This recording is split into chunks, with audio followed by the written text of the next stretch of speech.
जय हिंद friend, Hindi our pride में आप सभी का स्वागत है। फ्रेंड्स, हिंदी साहित्य संबंधी वन लाइनर फैक्ट सीरीज में जो आज टॉपिक कवर करने वाले हैं वो है हिंदी वर्णमाला से संबंधित। देखिए, हिंदी वर्णमाला से संबंधित क्वेश्चन जो है, अगर फैक्ट सीरीज के तहत देखें तो जो फैक्ट से रिलेटेड क्वेश्चन आते हैं कि वर्ड क्या है, सीधे ही क्वेश्चन आता है कि वर्ड जो है वो भाषा की सबसे छोटी इकाई किसे कहते हैं। तो भाषा की सबसे छोटी इकाई वर्ड कहलाता है। वर्ड भाषा की सबसे छोटी इकाई होती है। वर्ड उस मूल ध्वनि को कहते हैं जिसको विभाजित नहीं किया जा सकता।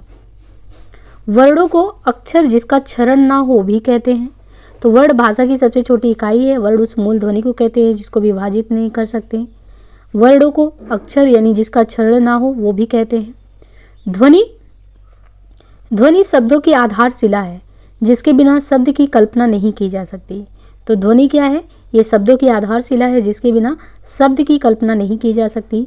अ ई उ आदि जब मनुष्य की वागेंद्रियों द्वारा व्यक्त होते हैं तब ये ध्वनियाँ कहलाती हैं। इनके लिखित रूप को वर्ड कहते हैं। तो ध्वनि शब्दों की आधारशिला जिसके बिना शब्द की कल्पना नहीं कर सकते। अ ई उ आदि जब मनुष्य की वागेंद्रियों द्वारा व्यक्त होता तब ये ध्वनियाँ कहलाती हैं। इसके लिखित रूप को वर्ड कहते हैं। ध्वनि को बोला और सुना जाता है जबकि वर्ड जो होता है, ध्वनि को बोला और सुना जाता है जबकि वर्ड जो होता है, वर्ड को पढ़ा लिखा और देखा जाता है।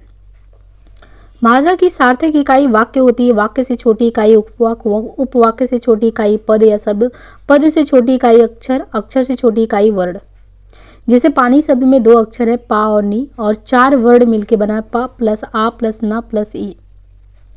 वर्णमाला वर्णों के व्यवस्थित समूह को वर्णमाला कहते हैं जिसमें अ ई उ री ए ऐ ओ औ अंग आ और फिर क ख ग घ अंगा च छ ज झ ञ इस तरीके से।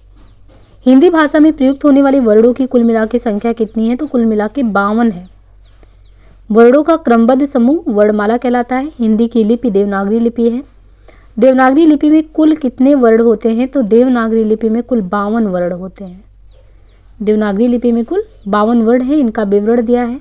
स्वर 11, स्पर्श व्यंजन कुल 25, अंतस्थ व्यंजन 4, ऊष्म व्यंजन 4, संयुक्त व्यंजन 4, द्विगुण व्यंजन 2, अयोगवा 2, कुल मिला के 52।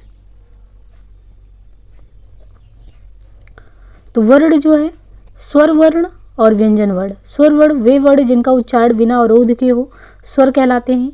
इनके उच्चारण में किसी दूसरे वर्ण की सहायता नहीं ली जाती। हिंदी में स्वर वर्णों की संख्या कुल 11 है जो इस प्रकार दिए हैं। स्वर में देखें तो ह्रस्व, दीर्घ और संयुक्त। ह्रस्व में आ ई उ री और दीर्घ में आ ई उ और संयुक्त में ए ऐ ओ औ।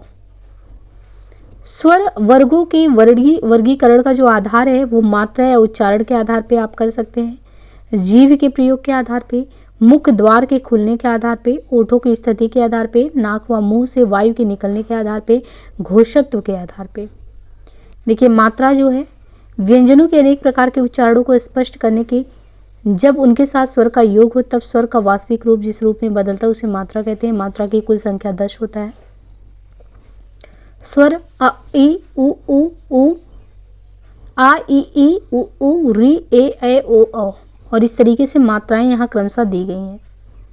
जैसे छोटा ऊ का इस तरीके से मात्रा, बड़ा ऊ का, री का मात्रा सभी। तो मात्रा जो है उच्चारण के आधार पर स्वर को 3 भागों में विभाजित करता है। जैसे 3 भागों में मात्रा उच्चारण के आधार पे ह्रस्व स्वर, दीर्घ स्वर, प्लुत स्वर। अब यहाँ पे देखिए, ह्रस्व स्वर या मूल स्वर जो होता है, ऐसे स्वर जिनकी उत्पत्ति दूसरे स्वरों से नहीं होती वे स्वर मूल या ह्रस्व या एक मात्री कहलाते हैं। इनके उच्चारण में कम समय लगता है।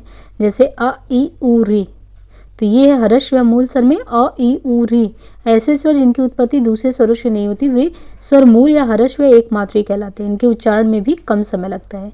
और जो दीर्घ स्वर है, समान ह्रस्व या मूल स्वर दीर्घ स्वर बनते हैं। जैसे अ ई छोटी ई तो बड़ी ई बन गया, ई मिला के उ मिला के बड़ा ऊ, इस तरीके से। प्लुत जिस स्वर के उच्चारण में 3 गुना समय, कितना 3 गुना समय लगे उसे प्लुत कहते हैं। इसके लिए 3 का अंक लगाया जाता है, जैसे ओम, प्लुत स्वर।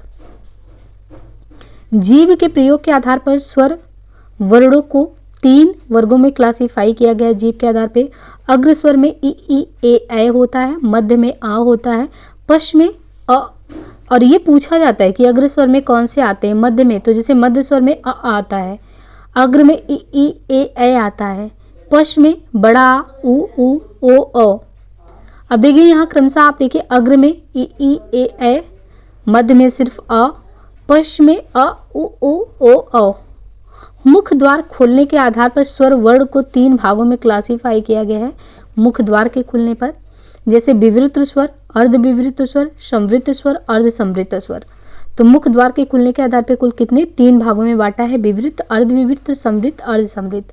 देखिए विवृत स्वर जिन स्वरों के उच्चारण में मुख द्वार पूरा खुलता है, अगर पूरा खुलता है जैसे बड़ा आ है ना, तो बड़ा आ में आप करें तो विवृत जो है बड़ा आ, तो ये पूरा जो कहेंगे कि पूरा ही अगर आपका माउथ ओपन हो रहा है तो वो है विवृत स्वर जिसमें आ आता है।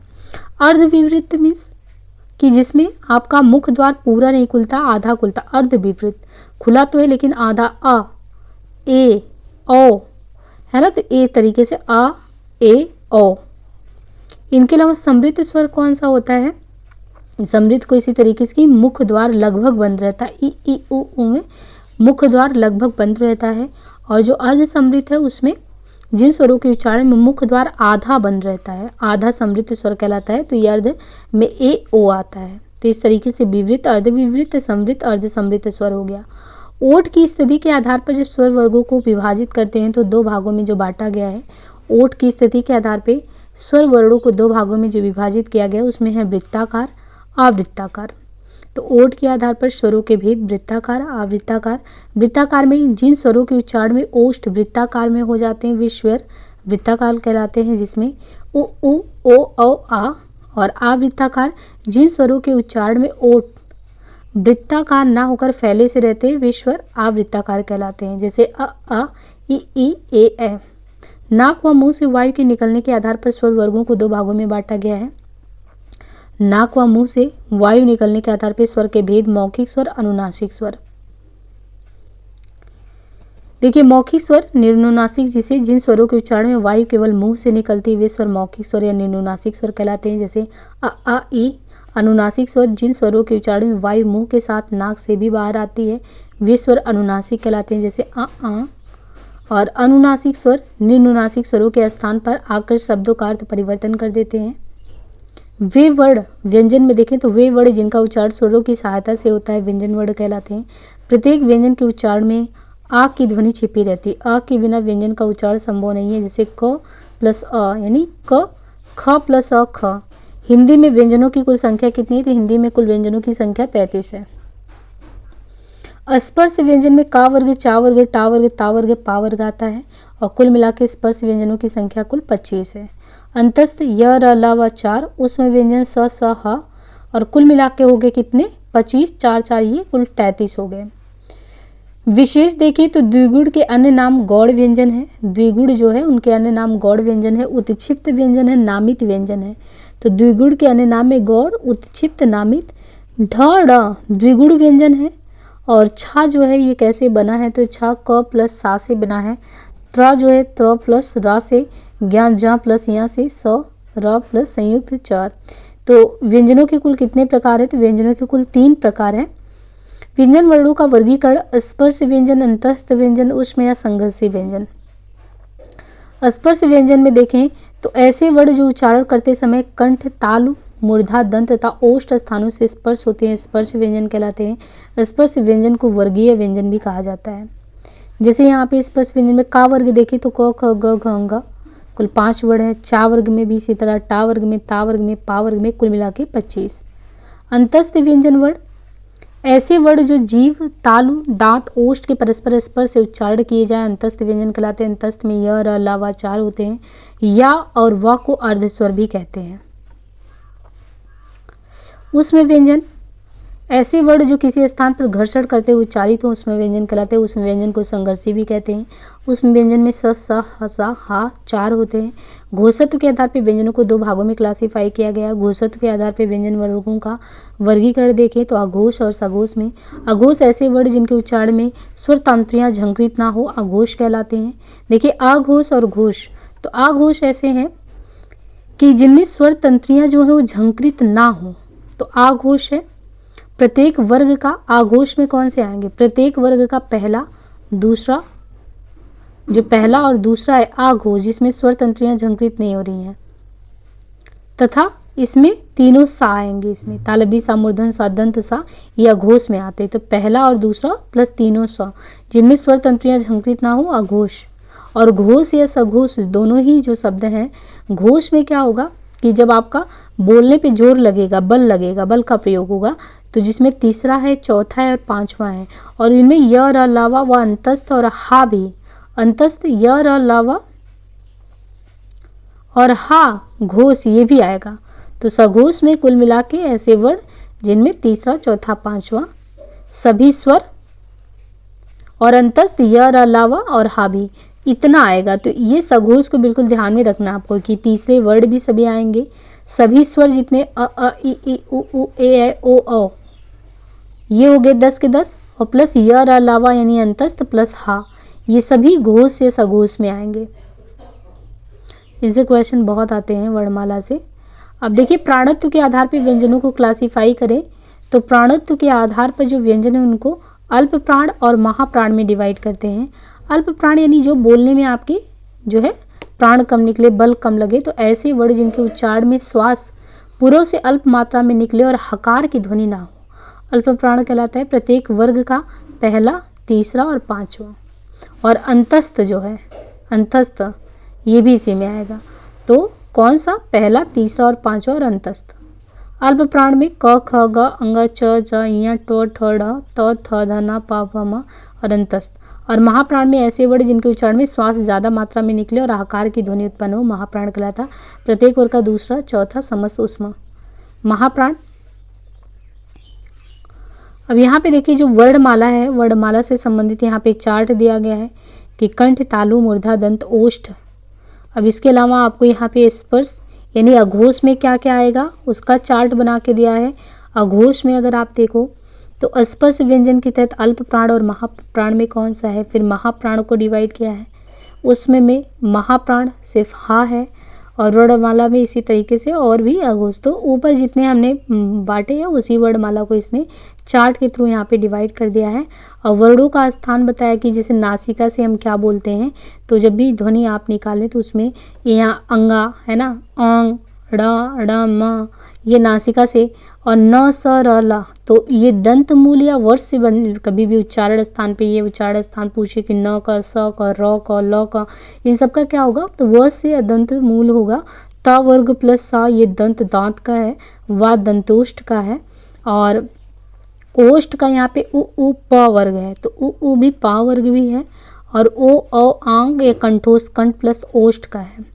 यहाँ पे दिया है मूर्धा के लिए तो री प्लस जो टा वर्ग है, तो री टा वर्ग प्लस ये से खट्टी सा भी कहते हैं, तो ये सा प्लस र, तो ये मुंह के भीतर के ऊपरी छत का अगला भाग। ई प्लस चा वर्ग, यह सा ये तालव्य, तालु मूर्धा के, और ए कंठ तालव्य। अ अंग का वर्ग, हा विसर्ग ये कंठ प्लस निचले जीव का है। तो ये इस तरीके से टॉपिक से रिलेटेड। अब देखिए यहाँ पे क्वेश्चन जो आया है कि वे ध्वनियाँ जिनके उच्चारण में स्वर तंत्रियों के निकट आ जाने से उनके बीच निकलती हवा से उनमें कंपन हो वो घोष ध्वनि कहलाता है। धा का उच्चारण स्थान दंत है। वे दो वर्ड जो अयोग वा कहलाते हैं, अंग, अह, अंतस्थ व्यंजन है य, र, ल, व। केंद्रीय हिंदी निदेशालय ने हिंदी की मानक वर्णमाला में मूलतः कितने स्वर और कितने व्यंजन ध्वनियों को स्थान दिया, तो 11 और 35। उच्चारण स्थान की दृष्टि से हिंदी के अ और आ स्वर है, कंठ है, सभी स्वर होते हैं अल्प प्राण। भाषा की सार्थक लघुत्तम इकाई माना जाता है शब्द को। उच्चारण स्थान के आधार पर 6 ध्वनियाँ हैं, तालव्य। अर्थ व्यक्त करने वाली सबसे छोटी इकाई है शब्द। अनुनासिक व्यंजन होते हैं वर्ग का पंचमाक्षर। मात्रा स्वर को कहते हैं समरूप, ग्रेफीम। प्राचीन का विलोम अर्वाचीन। महाप्राण ध्वनियाँ हैं ढ पर धा। सभी स्वर होते हैं सघोष। री ध्वनि है मूर्धन्य। अधिक प्रयत्न से उच्चरित होने वाले व्यंजन कहलाते हैं महाप्राण व्यंजन। ओष्ठ वर्ड है प, फ, ब, ई। स्वर के उच्चारण में जीव का कौन सा भाग आवश्यक है, अग्रभाग। प ध्वनि का उच्चारण स्थान है ओष्ठ। उच्चारण स्थान के आधार पर इया व्यंजन है तालव्य। उच्चारण की दृष्टि से सा व्यंजन है ऊष्मा प्रकार के। क प्लस सा 2 वर्णों के संयोग से हुआ है 6 संयुक्त व्यंजन का निर्माण। यहाँ पे जो चैप्टर शुरू होगा ये वाक्य रचना, विराम चिन्ह, मूर्धन्य शुद्ध, तो हम उसे नेक्स्ट पार्ट में देखेंगे। आज के लिए इतना ही, धन्यवाद।